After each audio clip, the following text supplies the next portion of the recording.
This is Radio Now 95.3 FM. Come for the news, stay for informed conversations. Another attack in Bassa local government area of Plateau State has left up to 49 people dead. These attacks occurred in Zike and Kimakpa communities, and the latest figures still stand at 49, but the authorities in Plateau State are still counting losses with communities displaced after the killings. The Plateau State government says investigations are underway, and the presidency has released a statement condemning the latest murders. For more on this, we are joined by Danjuma Auta. Mr. Auta is National Secretary of Idigwe Development Association, which is an association operational within Bassa local government area. Hello and welcome to the conversation, Mr. Auta. Thank you. Good morning, people of Lagos State. Good morning. It's a pleasure to have you on. Under dire circumstances, let me start off by extending our condolences to the people of Bassa and the Plateau State people as well. Can you tell us what the latest is? How are things in these communities where the killings happened? Well, thank you once again for inviting me to speak on what actually happened in my community, the Zike community in Kuala district of Bassa local government area. This attack happened on Sunday evening when the assailants came to the community around 8 to 8:30. That was the time they came and they started following from house to house, shooting sporadically, killing women and children. And then it will even surprise you to know that these killings has even affected children under the age of 1, because there is a child of just about 5 months that was macheted, killed and shot with a gun. When we counted, we were bringing out the corpses, you could see gunshot on 5-month-old child. So devastating. Well, going back to your question, yesterday we were able to have a mass burial on the affected victims, and then we were able to calm our people. We talked to our people because they listen to us, they have the listening ears. The situation is a bit calm now. What has the state government said? When the attack was going on, was there any presence of security authorities to respond? Yes. Let me start by commending the security operators and then the state government. Commending the state government in the fact that after the attack, they showed their presence. And then the security operators, after the attack, they show their presence. But let me say this.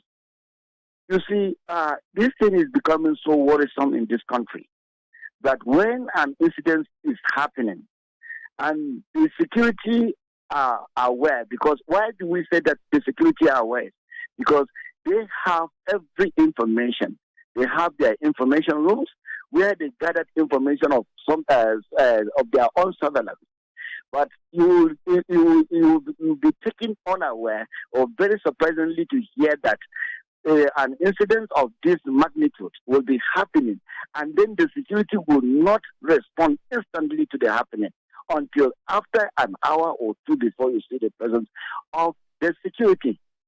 And let me inform my listeners this morning that it is also surprising because where this incident happened in ZK, there is what the security people call surveillance, drone center.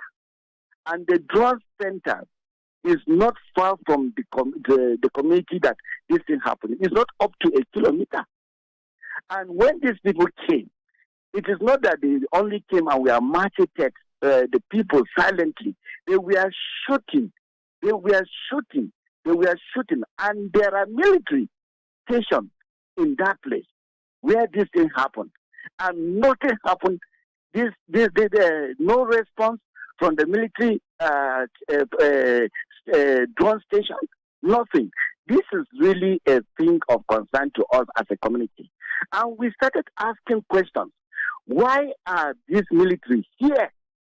Are they here to protect certain individuals and allow certain individuals to be killed? Or are they here for their own, whatever reasons? We don't know. So sometimes when we see the presence of security checkpoints and stations and their camp in our communities, it makes us to begin to feel, who are they there? Why are they there? Are they there to protect us? Or there are certain individuals that are there that are kept to protect? Mr. Ota, I mean, the picture you paint is quite gruesome, and there are really not many words that I can share. I want to say thank you for speaking to us this morning, and hopefully we'll be able to keep in touch with you to learn of latest developments. Our sincerest condolences go to the people of Bassa. Thank you so much for joining us.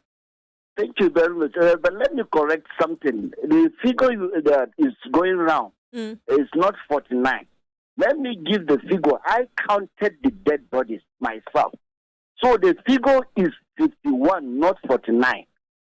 51. And while there are still others that are still in the hospital. Are there any missing? There's no missing. There's no missing because we counted the households and then we went around to find out whether there's any individual that has not been captured or that has not been seen. For now, we have not seen any missing. Well, Mr. Ota, we'll definitely be keeping up with this to learn of those latest figures. Thank you again so much for joining us. And once again, our sincerest condolences to you and your people. Thank you very much, Radio Now, for inviting us to speak on your station. Thank you. Mr. Danjuma Ota is National Secretary of Irigwe Development Association. They are an association present in Zike, which is one of two communities that was attacked in Bassa local government area of Plateau State. The attack, by official statements, says that up to 49 people were killed, but as we've just heard from Mr. Ota, he says they counted 51 bodies. We'll continue to bring you these updates as they unfold. This is Radio Now 95.3 FM. Come for the news, stay for informed conversations.